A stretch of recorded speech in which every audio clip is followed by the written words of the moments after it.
Hello, कार्यकर्त्यांना विनंती आहे कृपया शांतता राखायची.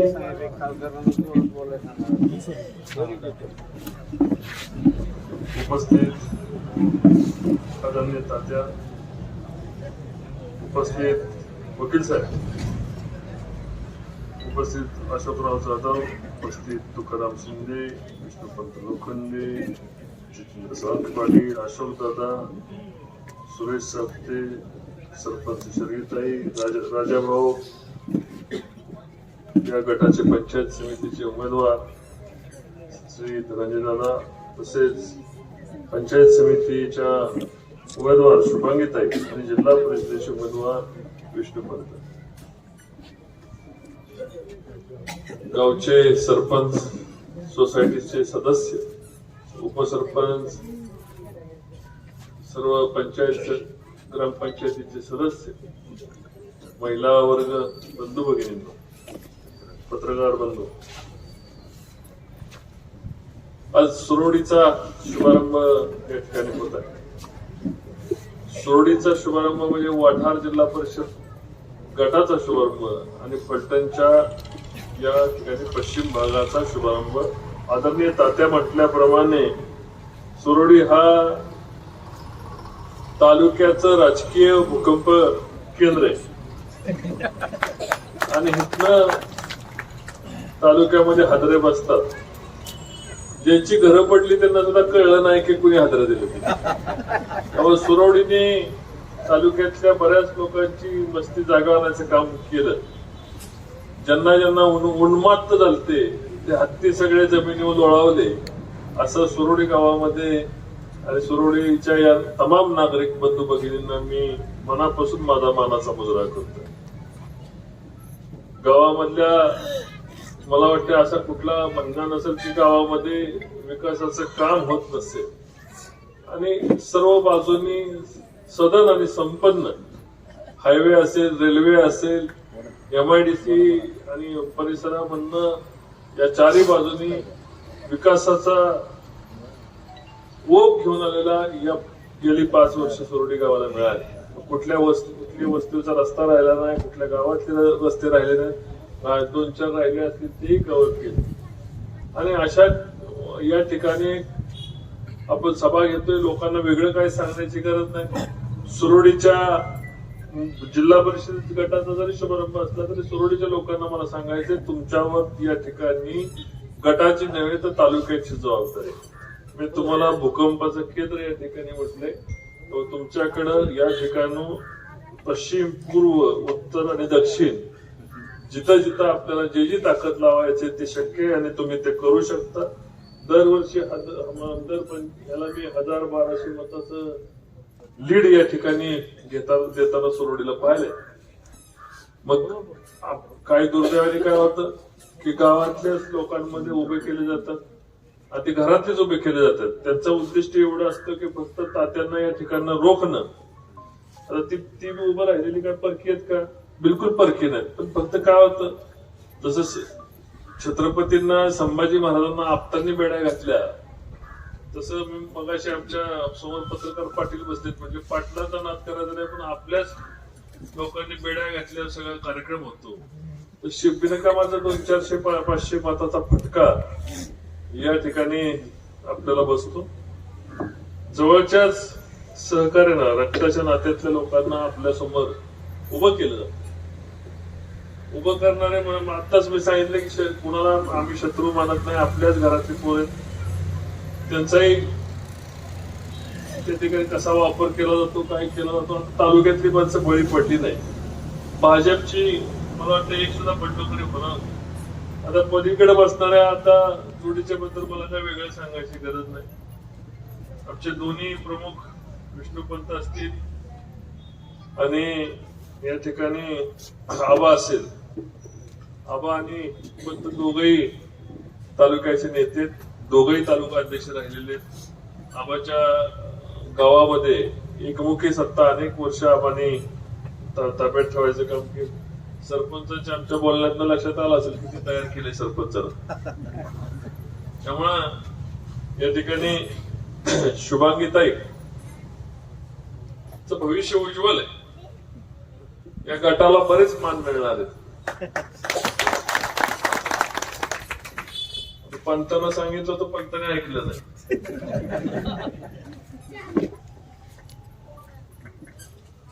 ते गटाचं रेकॉर्ड झालं असतं, एकाच गटात सगळं आलं असतं. ठीक आहे.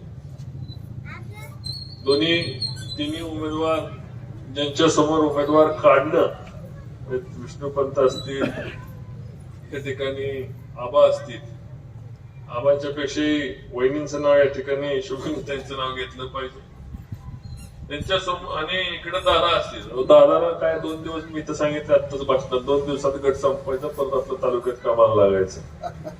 त्या ठिकाणी यांच्या समोर उमेदवार काढणं थोडं कठीण होत.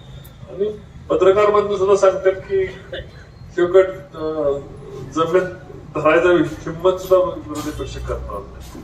आणि 35 वर्षात तात्यांच्या नेतृत्वाखाली पंचायत समितीची सत्ता तर कधीच गेली नाही.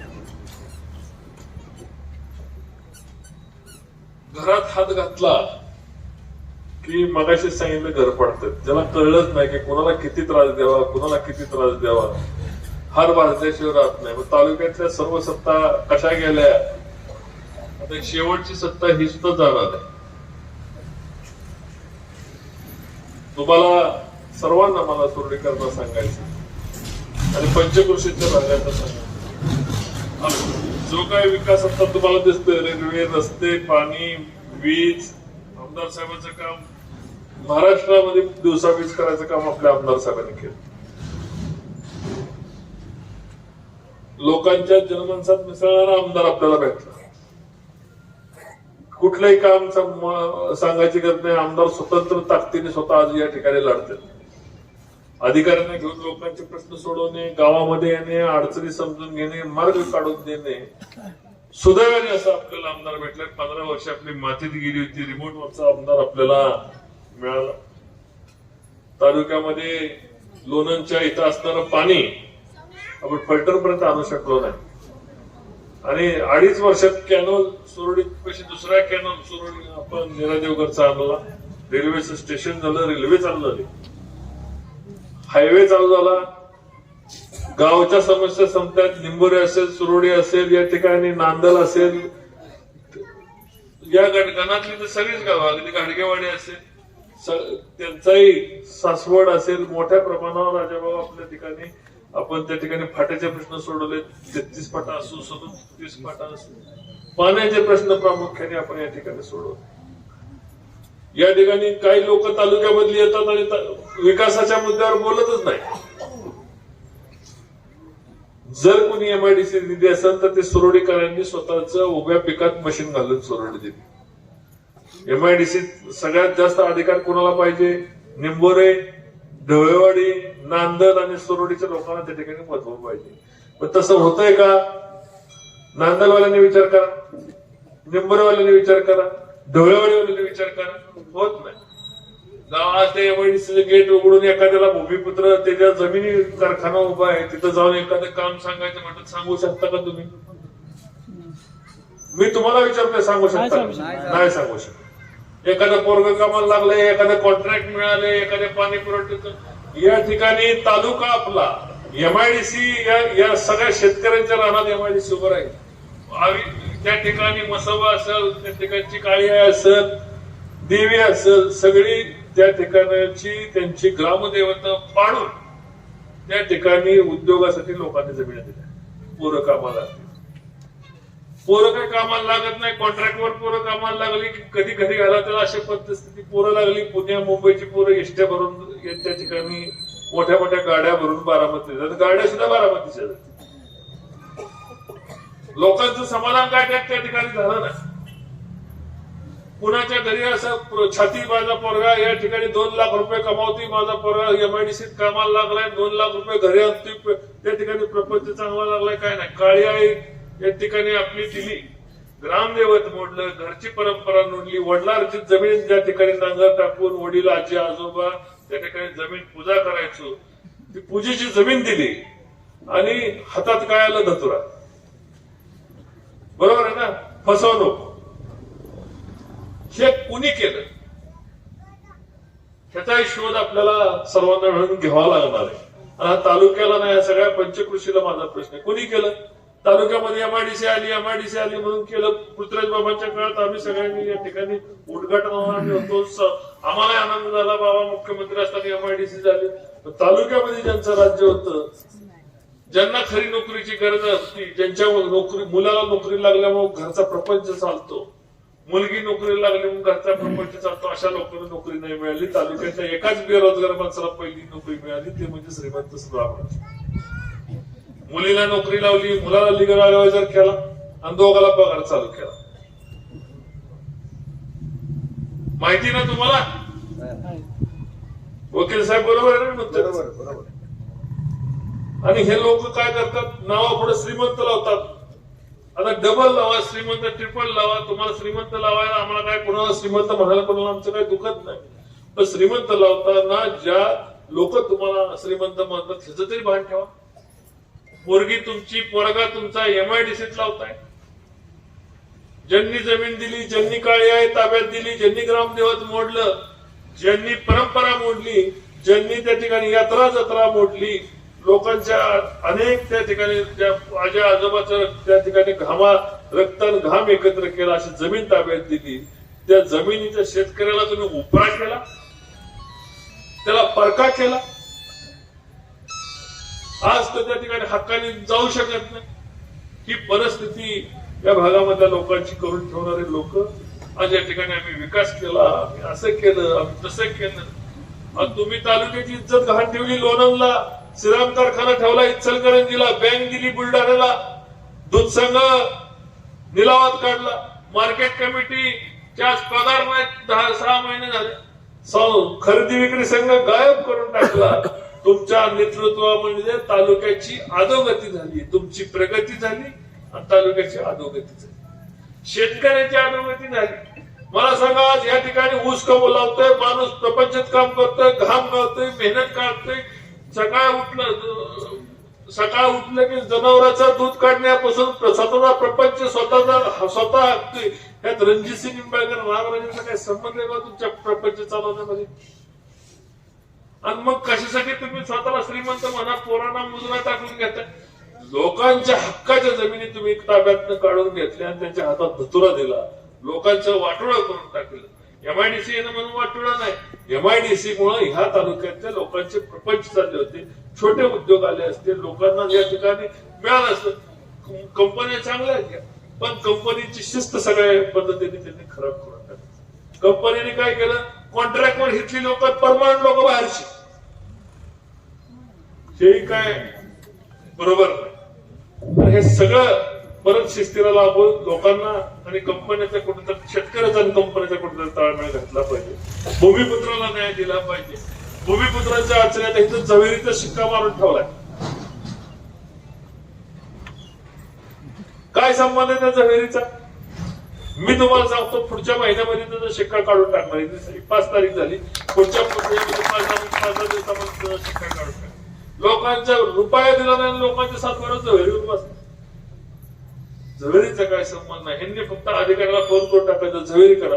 शेरीच्या वाडी, हे पूर्वी ह्या गटात, हिंगणगाव गटातलं काय होतं, शेरीच्या वाडीचा सातबारा एका दिवसात बदलला, एका दिवसात कब्जेदारीला इतर हक्कात करून टाकली. अशी परिस्थिती. आणि अशा लोकांच्या ताब्यात आपण सत्ता देणार आहे का? ज्या लोकांनी आपलं मंत्रिपद टिकवण्यासाठी पाणी लोणंदमध्ये 25 वर्ष कोंडलं आणि बारामतीकरांनी वापरलं. आम्ही बारामतीकरांशी संघर्ष केलाय, लाचारी नाही केली. आधी सुद्धा सांगतो, रणजितसिंह निंबाळकरांनी लाचारी नाही केली. बारामतीकरांशी संघर्ष केला, शरद पवारांशी संघर्ष केला. रेल्वे, शरद पवारांचा विरोध होता, रेल्वे छताडाव पाय ठेवून रेल्वे घेऊन गेलो ना. पंतप्रधानांच्या हस्ते त्या ठिकाणी आपण त्याचं भूमिपूजन केलं, ऑनलाईन भूमिपूजन केलं. रेल्वे बंद पडली, 23 वर्षातली रेल्वे 30 दिवसात आपण चालू करून दाखवली. काय या तालुक्यामध्ये आरटी ऑफिस कधी आलं नाही का? दिवाणी न्यायालय कधी आलं नाही का? या ठिकाणी सेशन कोर्ट आलं नाही का? या ठिकाणी प्रशासकीय भूमिका, साखरवाडी सारखं साखरवाडी आज गाव आहे, त्या ठिकाणी तहसीलदार ऑफिस कधी आलं नाही. तिथं तहसीलदार ऑफिस मंजूर करायचं काम केलं. आता तिथं स्वतंत्र पोलीस दर्जा येईल. साखरवाडीला त्या ठिकाणी पोलीस स्टेशन आपण मंजूर करतो. तालुक्यामधल्या लोकांच्या गरजा ओळखल्या पाहिजे. आरटीओचं पासिंग करायला लोक सातारला जायचे, आता सातारला जावं लागतंय का? ट्रॅक्टर पास करायचं, काय करायचं इथंच करतोय ना आपण. लोकांच्या गरजा ओळखल्या पाहिजेत, सामान्यांच्या गरजा ओळखल्या पाहिजेत. ह्यांची गरज काय? माझा पोरगा नगराध्यक्ष झाला पाहिजे, माझा भाऊ जिल्हा परिषद अध्यक्ष झाला पाहिजे, मी राज्यपाल झालो पाहिजे, मी याव झालो पाहिजे. हे तुमच्या गरजा आहेत. तुम्हाला लोक ह्यासाठी निवडून देत नाही. लोक निवडून देतात लोकांच्या कामासाठी. गटारं झाली पाहिजेत, लोकांच्या अडचणी सोडल्या पाहिजेत, पाणी वेळच्या वेळेला आलं पाहिजे, पाणी उच्च दाबाने आलं पाहिजे, रस्ते झाले पाहिजेत, शाळा चांगल्या झाल्या पाहिजेत. काय जिल्हा परिषदेच्या शाळांची अवस्था ही जिल्हा परिषदेच्या 30 वर्ष जिल्हा परिषदेच्या ताब्यात आहे. आहेत शाळा चांगल्या, खोल्या मोडायला लागल्या, पत्र गळायला लागल्या, शाळेचा शिक्षक हिंनी घरगडी करून टाकलं. त्याला इलेक्शनला आपण इथं आहे का शिक्षक कोण? आज आम्ही या ठिकाणी सत्तेवर आहे का शिक्षक येतं कोण? शिक्षकांना पहिल्या दिवशी सांगितलं की तुम्ही तुमचं काम इमाने इतबारे करा, तुम्ही राजकारणाच्या भानगडीत पडू नका. शाळेचा दर्जा कमी झाला, खाजगी शाळा चांगले चालायला लागले, खाजगी दूध चांगले चालायला लागले, सहकारी मोडीत निघाले. या ठिकाणी चांगलं असणार आहे जॉईंट स्टॉक सहकार खाजगीचा जॉईंट स्टॉक कंपनी एका महिन्यात गेली 65 कोटी रुपयाला. जमिनीची किंमत 200 कोटी रुपये साखरवाडीच्या. आज लोकांना 1000 रुपयाची बिले मिळायची, पुढची बिले मिळायची काय माहिती नाही. कंपनी बंद पडली. फायनान्स त्या ठिकाणी जिल्हा बँकेचा फायनान्स अडवला, सगळ्या बँकेला फोन केला, साखरवाडी कारखान्याला फायनान्स दिला तर तुमचं असं करीत तसं करीत, याव करीत त्याव करीत, मी आमदार आहे. सगळ्या बाजूने साखरवाडी कारखान्याला अडचणीत आणलं आणि धारूरला मध्यस्थी घालून साखर कारखाना ताब्यात घेतला. धारूरने काय त्याला दिलं आम्हाला नाही माहिती. का त्यात शेअर दिले, काय दिले, काय आम्हाला माहित नाही. पॅकेज दिलं, काय दिलं आम्हाला माहित नाही. आणि आम्हाला घेणं घेणं आम्ही धारूरला कधी त्रास द्यायला गेलो नाही. पण या ठिकाणी मला धारणा पण सांगायचंय, तुम्ही कंपनीच्या पद्धतीने चालवा. जर तुम्ही राजकारणात आला तर आम्हाला राजकारणामध्ये तुमच्याबरोबर राजकारण करावं लागेल. जशाच तसं उत्तर तुम्हाला द्यावं लागेल. इथनं पुढे गाठ आमच्याची. तुम्ही जर राजकारणात आला, तुम्ही जर चुकीच्या पद्धतीने मेसेज दिला, आज धारूरला मी फोनवर नाही जाहीर सांगतो, जर तुम्ही चुकीच्या पद्धतीने या ठिकाणी साखरवाडी कारखान्याचा वापर राजकारणात शेतकऱ्यांच्या विरुद्ध, शेतकऱ्यांच्या नेत्याच्या विरुद्ध, तालुक्याच्या भूमिपुत्रांच्या विरुद्ध आणि तालुक्यातल्या कुठल्याही पुत्राच्या विरुद्ध केला तर तुम्हाला त्याचं या ठिकाणी किंमत मोजावी लागेल. आणि मी कोणाचं वाईट करत नाही, पण जर या ठिकाणी मला तक्रार आली आणि साखरवाडी कारखाना राजकारणामध्ये उतरला तर राजकारण काय असतं ते आम्हाला तुम्हाला दाखवून द्यावं लागेल. आणि मग पावता बैलपडी करून तुम्हाला मिळाली कंपनी फुकटाच्या भावात, भंगाराच्या भावात मिळाली.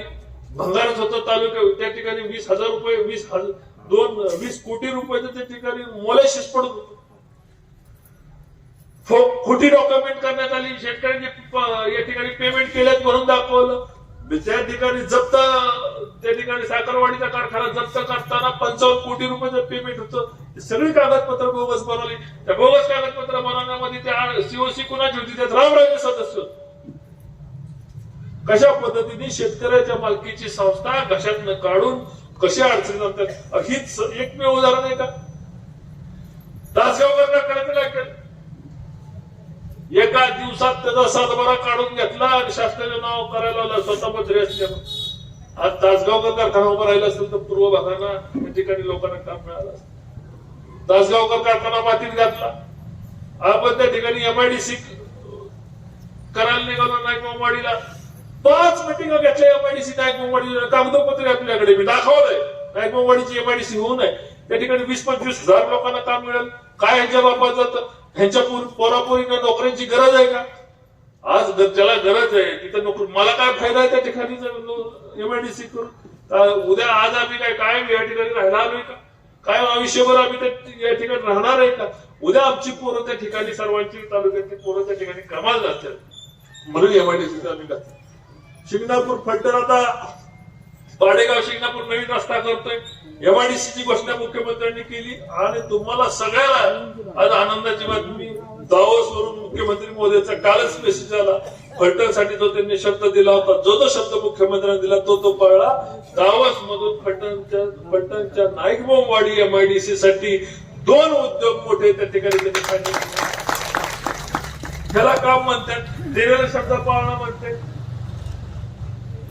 देवदेवचा शब्द केला, पाळला. एमआयडीसीचा दिला, रस्त्याचे शब्द पाळले, प्रशासकीय इमारत दिली, कलेक्टर ऑफिसचा शब्द पाळला.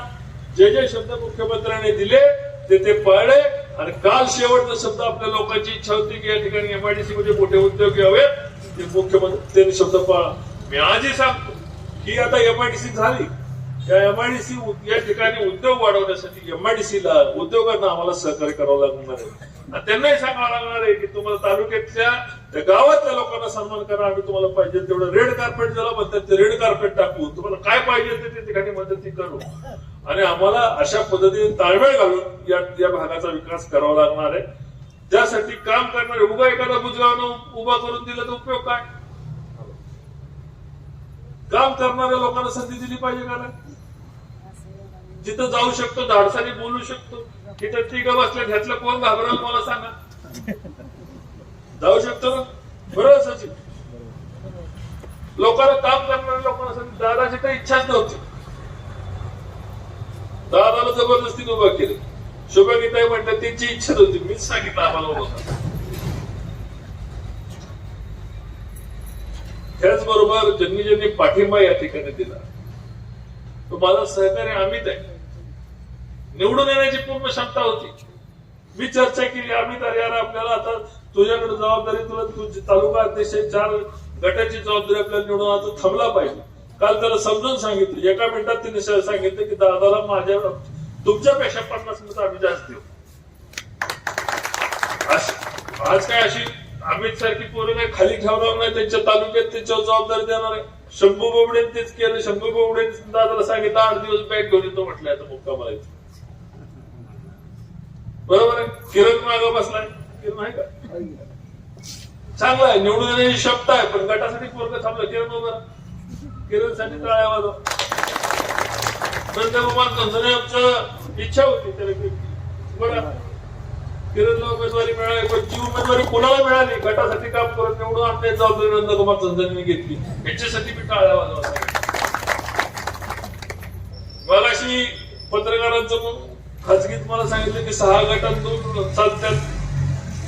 मला माहिती नाही, मी काय ज्योतिषी नाही, पण माझा प्रयत्न 8 गट 16 पंचायत समितीसाठी ताकदीने असणार आणि 8च्या 8 गट निवडून आणणार आणि त्यासाठी लागणारी सर्व ताकद कुठेही कमी न पडता त्यांच्या भाषेमध्ये कुठेही कमी न करता संपूर्ण ताकद वापरणार.